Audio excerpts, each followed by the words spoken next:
बना लेते हैं और कुछ ही समय में ये खबर साक्षी को पता चल जाती है और सोनिया की माँ और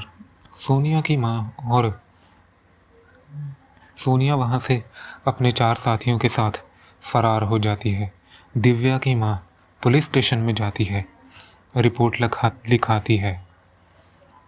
इंस्पेक्टर शिवा और गुप्ता से अपनी लड़की के रेप की रिपोर्ट लिखाती है और यहाँ पर इंस्पेक्टर शिवा तफ्तीश शुरू कर देते हैं, इस केस की इन्वेस्टिगेशन करना शुरू कर देते हैं क्योंकि दिव्या ये सब कुछ बता देती है और ये खबर मीडिया तक भी पहुंच जाती है। अब ये पांचों, सोनिया और वो 4 लड़के वहाँ से स्पा सेंटर से फरार हो जाते हैं। साक्षी आदित्य को सब कुछ बता देती है कि दिव्या के साथ ऐसे स्पा सेंटर में रेप हुआ। इस बात से आदित्य जब इस बात को सुनता है तो वो उसे बहुत पश्चाताप होता है, वो बहुत पछताता है क्योंकि वो स्पा सेंटर के बारे में जानता होता है कि स्पा सेंटर में कौन सा काम चल रहा है। वो फिर ये बात जब साक्षी से शेयर करता है कि वो एक प्ले बॉय था और उसे ये सब कुछ मालूम था, तो ये सब सुनकर साक्षी आदित्य से नाराज़ हो जाती है और उसे छोड़कर चली जाती है। तभी आदित्य के घर पर पुलिस आती है और आदित्य से पूछताछ करती है और इंस्पेक्टर शिवा आदित्य से कहते हैं, वही है ना ये प्ले बॉय आदित्य, अपने आप को पता नहीं क्या समझता है। आज इसकी अच्छी खातिरदारी होगी गुप्ता, आज इसकी अच्छी खातिरदारी होगी। चलो लेते हैं इसकी अच्छी तरह से तलाशी और करते हैं इससे पूछताछ।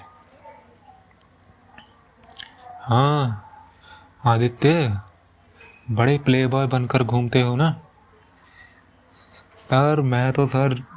मैं लड़कियों से सर, मुझे इस रेप के केस के बारे में सर कुछ नहीं मालूम।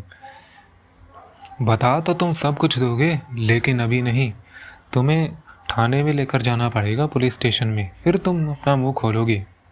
और मुंह खोलने के लिए तो तुम्हें मालूम ही है हमारे पास डंडा है और हम और कई तरीक़ों से तुम्हारा मुंह खुलवा सकते हैं। अगर तुम सीधी तरह बता दोगे तो फिर तुम्हें ज़्यादा दिक्कत नहीं होगी, तुम्हें ज़्यादा कष्ट नहीं सहना पड़ेगा, क्योंकि तुम्हें मालूम ही है स्पा सेंटर में रेप केस हुआ है। उस लड़की के घर वालों को इंसाफ चाहिए। क्या तुम उसके लिए हमारी हेल्प नहीं करोगे? और अगर तुम कानून की हेल्प नहीं करोगे तो मैं तुम्हें जेल में डाल दूँगा। सोच लो क्या करना चाहते हो। गुप्ता सर, इंस्पेक्टर शिवा से कहता है, सर एक राजन नाम के आदमी का फ़ोन आया था। उसने आदित्य को क्लब में जाते हुए देखा था, जिस क्लब में आदित्य और सोनिया गए थे, वो एक ही क्लब में गए थे। और ये सब जानने के बाद इंस्पेक्टर शिवा आदित्य से कहते हैं, पूछताछ करने पर हमें पता चला है कि राजन ने तुम्हें और सोनिया को देख लिया है। दोनों तुम क्या बातें कर रहे थे, मुझे बताओ। सर चलो मैं आपको बताता हूँ सर, शुरू से बताता हूँ। सर मैं पहले एक प्ले बॉय था, मैं भी सोनिया के साथ काम करता था, लेकिन धीरे धीरे फिर मुझे उनके साथ काम करना अच्छा नहीं लगता था और फिर मुझे बॉलीवुड की फिल्मों से कई ऑफ़र मिल गए, इसलिए मैंने ये काम छोड़ दिया। फिर पुलिस ने आदित्य से पूछा, अच्छा ये बात सच है? ठीक, हाँ सही है, सच है सर।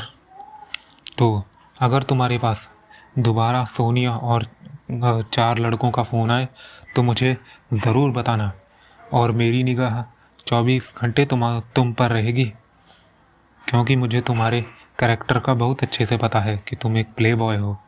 लड़कियों के साथ ये सब करने में तुम्हें बहुत मज़ा आता है ना। अब तुम्हारी खैर नहीं।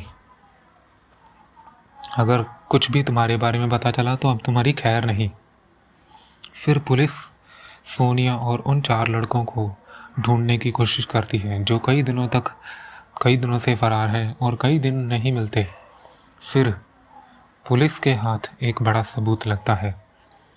पुलिस आदित्य से जब पूछताछ कर निकल रही होती है, तभी आदित्य को सोनिया का फ़ोन आता है और वो उसकी लोकेशन निकालने की कोशिश करते हैं, पर